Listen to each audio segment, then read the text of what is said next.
Hello, fellow students. How do you do, fellow kids? I actually appreciate everyone who tries to pronounce Sumeru words correctly. But even the official voice actors are not pronouncing most of them correctly. Are you referring to Greater Lord Rkkadevata or Lesser Lord Kusanali? Rkkadevata. Even Dainsleyer, who correctly pronounces the German words from Collected Miscellany, does it wrong sometimes in Sumeru. The Forest Rangers of Gandharva Ville. So today's class is on how to pronounce these words from Sumeru, and I will also explain their meaning. Although I am teaching you how to pronounce them correctly, don't blame the voice actors for mispronouncing them. They are instructed to pronounce them this way to help you, native English speakers. English is a stupid language and its vocabulary range is very small, so they have to cut some corners.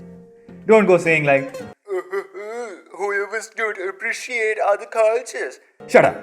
A native speaker is giving permission to pronounce them in an easy way.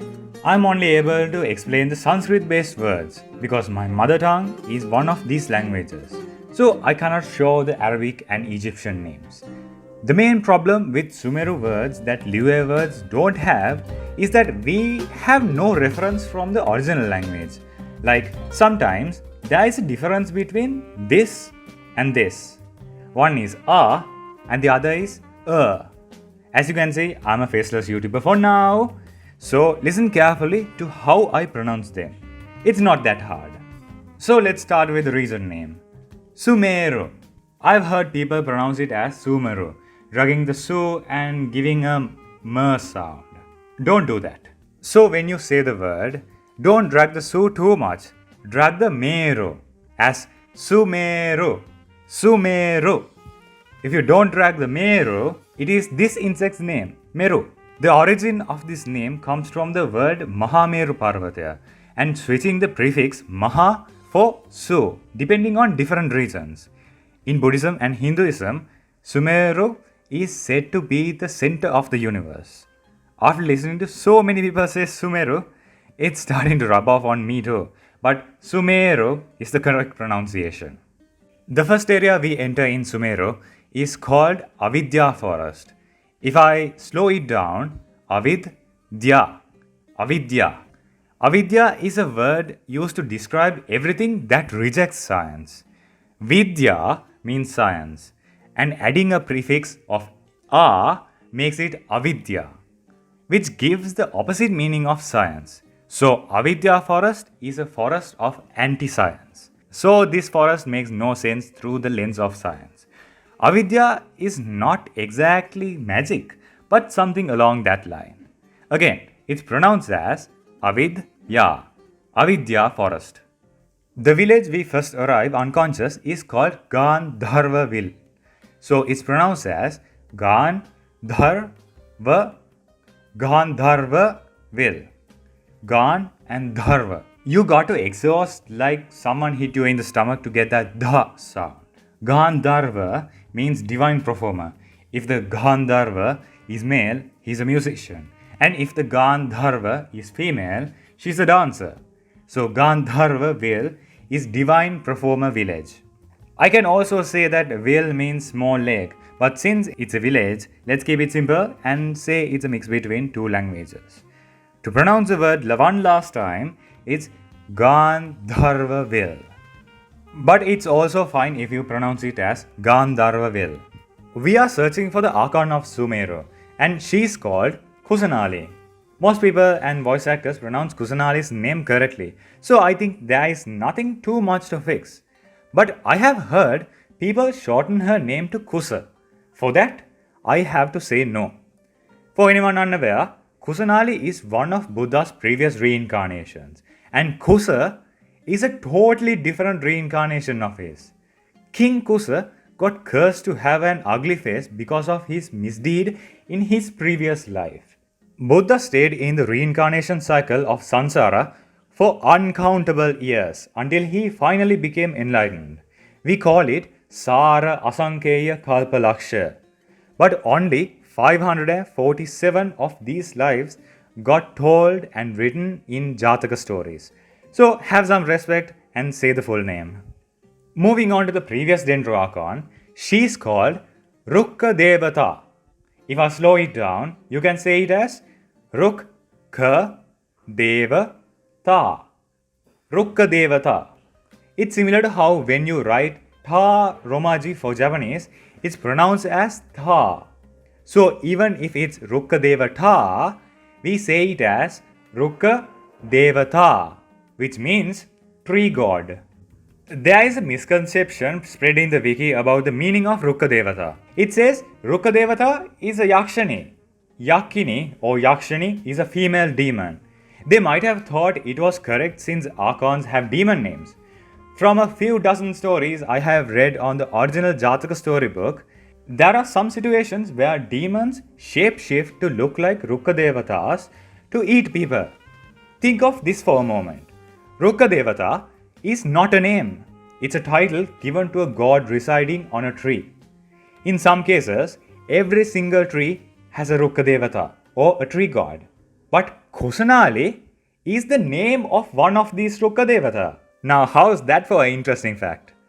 Make sure to follow me on Twitter. Although I can't show you how to pronounce on a tweet, I do explain the meaning of these words there as soon as it piques my curiosity. One of the main focuses of the Sumeru Archon quest is the Akasha system. Although the voice actors pronounce it as Akasha because it sounds like the Akashic Records library, here it should sound like Akasha. You have to drag the R sound, then it gives the meaning sky. To pronounce it again, Akasha. It's this weird situation where I'm not sure what whoever's intended. If they intended it to be similar to Akashic Records, since it's similar to the Akasha systems in function, pronouncing it as Akasha is okay. But if they intended it to be Sky System as it's written, then it's Akasha System. Now I'll go through the other main area names. Most of them are just names and don't have much deeper meanings.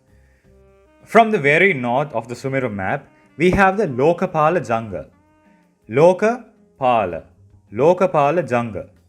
You need to drag the lo sound, then ka.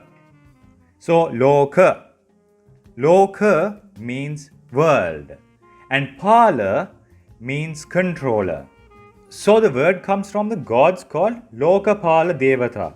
They control the 4 cardinal directions. So again, it's pronounced as Lokapala Jungle.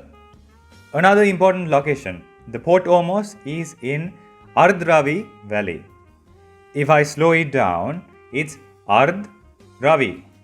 You need to roll the R sound a bit. I'm not exactly sure what the meaning is, but Ravi is a common name and the goddess Anahita was also called Ardravi in Sanskrit. Remember, Ardravi Valley. West of Ardravi Valley, we have the Ashavan Realm. Ashavan. You can remember it easier as Asha 1. There are 2 meanings for Ashavan. The Sanskrit based meaning is the attachment you have for something or someone. It's a slightly milder way to say greed. Other is a Zoroastrian term giving a meaning possessing or mastering truth. I'm leaning more towards the Sanskrit meaning, but it could be because that's what I am familiar with when it comes to Buddha's teachings and all. So if you think Ashavan Forest gives off a different feeling when you explore it, tell me your reason in the comments. A little bit north of Ashavan Forest, we have the Vissudha Field. Vissudha. Break it down, you can say it as Visuddha. Say it a little bit faster and it becomes Visuddha. We usually say Suddha for anything clean, but saying it as Shuddha makes it holy. So when you add the prefix V to Suddha, the meaning gets more powerful. So Visuddha is extra clean or extra holy. So Visuddha Field is an extra clean field. Above Visuddha Field, you will see Vanarana. Vanarana. Vana means forest and Rana means king. So Vanarana is forest king. So how I realize this is a little bit interesting. I'm not familiar with what Rana is, but we call the king Raja or Raja and Rani is queen. So Rana had to be king. So the king who dwells in the forest is Vanarana. Finally, Kusanali's residence that only sages can enter. Surasthana. Surasthana. Surasthana. A lot of these words use a common grammar rule called sandhi. It connects two different words to form a new word to give a new meaning or change the quality of the word.